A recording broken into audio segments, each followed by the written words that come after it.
ஆஹ் வணக்கம் கானமுதன். வணக்கம். தமிழீழ தேசிய தலைவரை முள்ளிவாய்க்கிலிருந்து வெளியேற்றுவதற்காக விடுதலை புலிகள் இயக்கம் எடுத்த இராணுவ நடவடிக்கை என்ன? வீரப்பன் மாஸ்டர் ஊடாக 1000க்கும் மேற்பட்ட போராளிகள் கடும் பயிற்சி, கனரக ஆயுதங்கள் சகிதமான நிறைய போராளிகள், அதாவது கணிசமான போராளிகள் அதில் பங்கு பெற்றி அந்த பயிற்சி அளிக்கப்பட்டது. அதாவது தலைவரை வெளியேற்றுவதற்காக கடுமையான பயிற்சி, விசேட பயிற்சிகள் வழங்கப்பட்டன. அதூடாக புலனத்திடப்பட்ட அம்மானுக்குரிய நம்பிக்கைக்குரியான பொறுப்பாளர்கள் எடுத்து அதே இடத்திலே மாத்தளன் பகுதியிலேயும் கடுமையான பயிற்சி வழங்கப்பட்டு அந்த பயிற்சி முடிந்தவுடன் முன்கூட்டியே இராணுவ பிரதேசம் பின்னோக்கி உள்நோக்கி அம்மான் அவர்களால் அனுப்பப்பட்டு மிகுதி இருந்தவர்கள் தளபதிமார்களும் போராளிகளும் அன்னே வெளியேற்றுவதற்காக அந்த கடைசி மே 2009 16ஆம் தேதி வெளியேற்றுவதற்காக அந்த சண்டையை நகர்த்தி கடும் முற்றுகையை உடைத்து கொண்டு அந்த தலைவரை வெளியேற்றுவதற்காக பங்கு பற்றி கொண்டிருந்தார்கள். இதுல இன்னொரு விடயம் சொன்னால், இந்த ஆனந்தபுர புக்ஸுக்கு முன்னரே அம்மான் தலைமையில ஒரு குமாரன் பொறுப்புல ஒரு பயிற்சி நடவடிக்கை நடந்ததுன்னு சொல்லி தகவல்கள் இருக்கு. அதை பற்றி உங்களுக்கு ஏதாவது தெரியுமா? ஆமாம், அம்மான் அவர்களூடாக கொஞ்சம் போராளிகளை அவருக்கு நம்பிக்கையான போராளிகளை குமரன் தலைமையூடாக பயிற்சி எடுத்து சில போராளிகளை முன்கூட்டியே அனுப்பவில்லை. ஆனால் தலைவரை வெளியேற்றுவதற்காக முன்கூட்டியே சில விஷயங்கள் புலனாய்விடப்பட்ட அம்மனால் முன்னெடுக்கப்பட்டுள்ளதை உங்களுக்கு சொல்லுங்கள். அந்த முன்னெடுக்கப்பட்ட பிரச்சனையில தகவல்ல இந்த ஏனைய பயிற்சி எடுத்த போராளிகள் ராணுவ கட்டுப்பாட்டுக்குள்ள நிலை எடுக்கிறதுக்காக ஏற்கனவே ஊடுருவல் நடவடிக்கைகளை விடுதலை புலி இயக்கத்தால் மேற்கொள்ளப்பட்டதாகவும் தகவல்கள் இருக்குது. அவர்கள் அங்க உள்ளுக்கு நுழைஞ்ச போராளிகள் தான் திருப்பி தேசிய தலைவரை 16ஆம் தேதி பின்புறத்தால தாக்குதலை மேற்கொண்டு உள்ளுக்கு எடுத்ததாகவும் ஒரு தகவல்கள் இருக்குது. அதை பற்றி உங்களுக்கு ஏதாவது தெரியுமா? ஆமாம், அதாவது எல்லாமே ஒருங்கிணைச்சு தான் அந்த தாக்குதல் நடத்தப்பட்டுள்ளது. அது உள்ளால அவை பின்னிருப்புறமாக அடிக்கப்பட்டது. இங்கே இருந்த போராளிகள் இந்த உடைப்பை உடைத்து கொண்டு தமிழீழ தேசிய தலைவர்களை வெளியேற்றி கொண்டு போனார்கள்.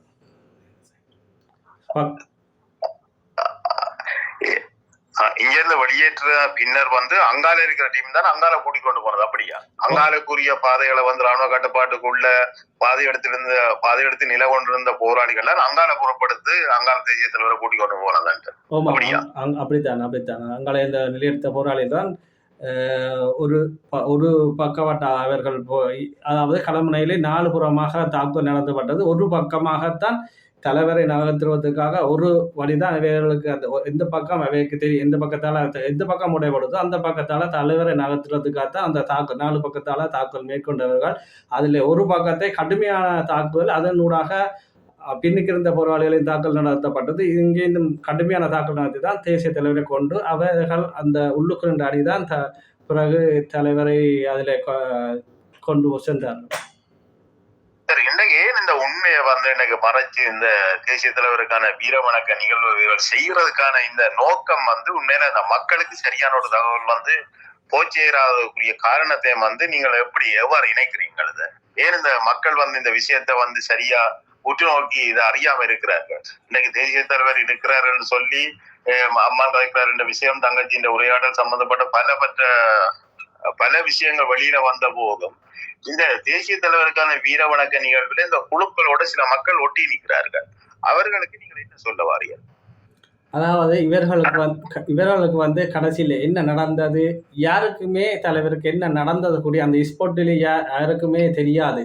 தலைவர் வெளியேற்றப்பட்டதற்கான அந்த இடத்திலே இவர்கள் இல்லை. அவர்களுக்கு அது தெரியாது. அந்த இடத்திலே நின்ற போராளிகளும் இருக்கிறார்கள். அவர்கள் அந்த தடையை உடைத்து பக்கவாட்டு வழங்கி அந்த ஊடறுப்பை, அதாவது அவர்கள் போய் சேரும் மட்டும் அந்த தாக்குதலை உடைத்து கொடுத்து இன்றைக்கும் அந்த போராளிகள், ராதாபாடினை சேர்ந்த போராளிகள் இங்கே இருக்கிறார்கள். அந்த உடைப்பை நகர்த்தின போராளிகள் இங்கேயும் இருக்கிறார். அவைகள் இந்த ஊடகத்தில் சொல்றதுக்கு தயங்குகிறார்கள். ஏனென்று சொன்னால் அவர்கள் தங்களோட குடும்பங்களை போட்டு இவர்கள் எழுதி கொள்கிறார்கள் என்பதற்காக அவர்கள் வர முற்படுகிறார்கள். ஆனால் தலை உடைத்து போய் அந்த இடத்திலே நின்று அந்த போராளிகள் ராதாபடையனை சேர்ந்த போராளிகளும் இங்கே இருக்கிறார்கள். ஆனால் எல்லாம் இவர்களுக்கு தெரிஞ்சு கொண்டும் இவர்கள் கதைக்கிறார்கள். ஏன் எதற்காக கதைக்கிறார்கள் என்றதை தெரியவில்லை. அண்மையில நான் ஒரு ராதாபடையனி முக்கிய போராளிய தொடர் ஒண்ணி சம்பந்தமா கேட்ட போது அவர் சொன்னார், நான் வந்ததுல வெளியில வந்து சொல்றது பிரச்சனை இல்லை, சொல்லேக்க வந்து அண்ணன் மாவீரர் உரை அப்படி ஏதாவது ஒரு ரெண்டு வெளியில வரைக்கும் வந்து தனக்கும் இதால ஆபத்து வரும், இதை பிரச்சனை வரும் என்று சொல்லி தன்னோட குடும்ப ரீதியா அதை மறக்கினான். மற்றும்படி இந்த குடும்ப படங்களை வச்சு இவர்கள் எழுதுறது போட்டடிக்கிறத பற்றி நான் யோசிக்க இல்லை.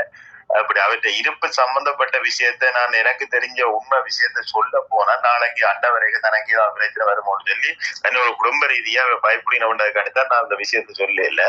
ஆனா மற்றபடி தேசிய தலைவர் இருப்பது, அவங்க குடும்பம் இருப்பது, ஏனைய போராளிகள் தலைவரிமார் இருக்கிற சம்பந்தப்பட்ட விஷயத்த வந்து உண்மையான தகவல் எல்லாம் வந்து கூறியிருந்தார்.